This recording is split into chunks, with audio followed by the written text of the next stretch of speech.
found me.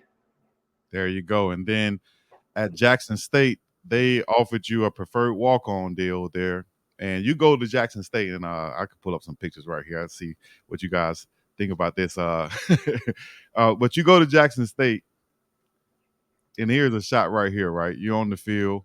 You got Coach Prime giving you a high five right there. Tell me some thoughts from seeing this picture right here.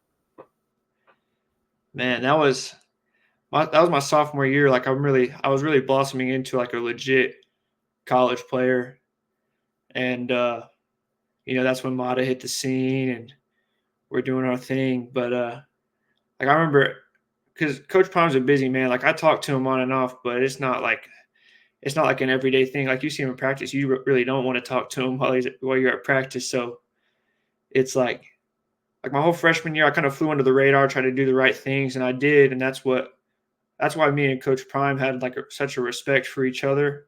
Mm-hmm. It was never like we are close, but it was never like I go into his office and talk to him all the time. But it was just like he told me he respected me off of how I carried myself whenever Yeah. like I wasn't directly talking to him or wasn't directly talking to a coach, which meant a lot to me. But like just to play for a coach that has the level of faith that he does, not only in Christ but in his players and the mission that he's building towards.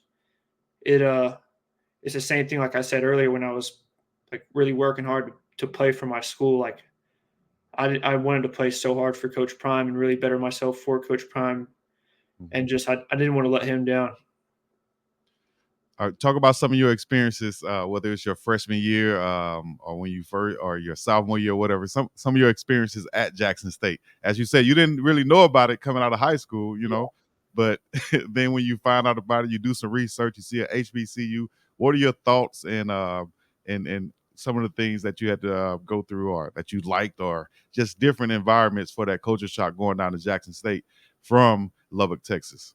Yeah, I mean, obviously it was super different, but like I was never around like a majority of black people in my life. Like being in Lubbock, Texas, my school was probably 80% white, Mm-hmm. and like going there, it was like, oh, like I don't know, like will they accept me? Well, how it is like for anyone, and like just seeing how much the Jackson State community loved each other, but also reciprocated that love for me.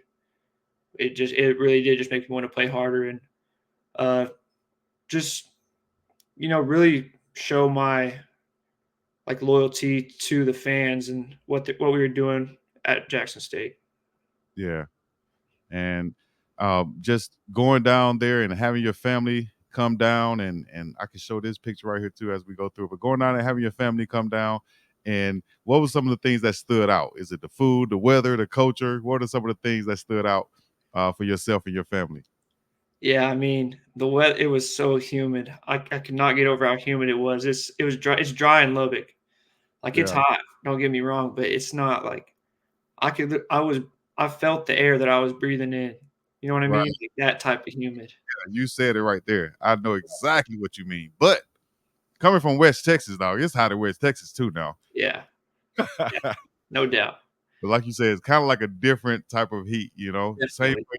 Like I live out here in Hawaii, and the wind blows out here at least, But Yeah, back home, like you said, you can gasp, but I can feel the air that I'm breathing. It's crazy. it's like you're So not even getting any air. It's just getting hotter. yeah, It's crazy. shouts out to Jackson, Mississippi, and everywhere down south, man. I showed a picture of your fam right here. Shout out your fam one time. Oh yeah. In that picture, my dad, Ty, Kyle, my mom's in the chat. I've told them before, but like really the main reason I want to take that leap of faith to be at Jackson State and to go to Colorado was for my younger brothers. Like the youngest one's still playing football. The Ty, the middle brother, like I spent all day with him today, and like even though I'm not in the mix right now playing football, it's been a really special thing to me to be able to spend time with my family and like see my brothers again and still be like in the mix with them and being a big brother again is really cool to me. I guess you could say I was like that with Mata, but to be in it with with my little brothers is good.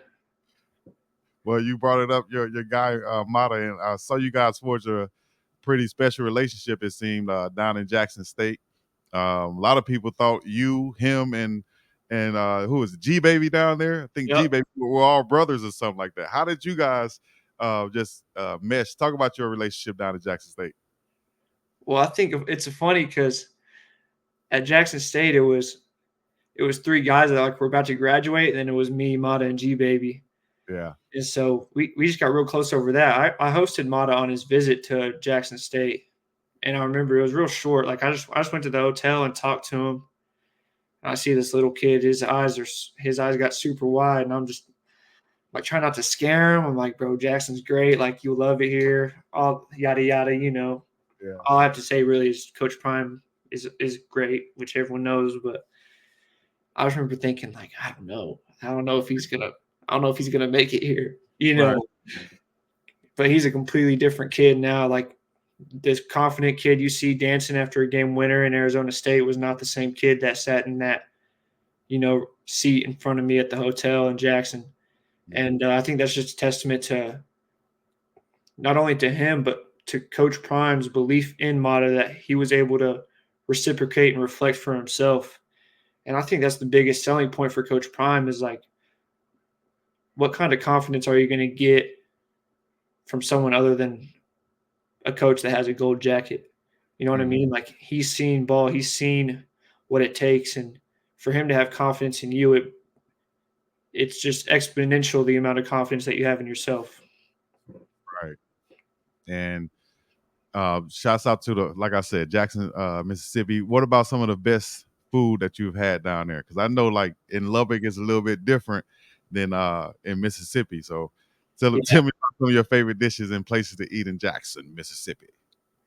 That was the first time I had crawfish was in Jackson, and I loved it. There's a place called the Pig and Pint right outside the vet. It's a little barbecue spot. The barbecue is still better in West Texas, but it could keep up. It kept up at that place in Jackson, but it wasn't really even as much the food that I loved about Jackson so much, but how kind everyone was and like just the community, like the Southern hospitality part of it. Like I had people there that took care of me, like that weren't family. They saw my mom's Facebook post when I committed, and they took care of me. Like I went to church with them every Sunday. Wow. We'd go to lunch afterwards. Like if I needed a place to stay, like when the water situation happened, I went and stayed with them. Like Boulder was cool, but like you're not getting that in Colorado. Yeah, that Southern hospitality is not just hyped up. It's real. Like you said, they saw a Facebook post and hit you up. Yeah. Man, shout out to them. Much love to everybody in the families down in Jackson, and Johnny T's also. I don't know. Did you have some Johnny T's? They would have it catered a lot. Okay. Yeah. So the Johnny T's. All right. So bam.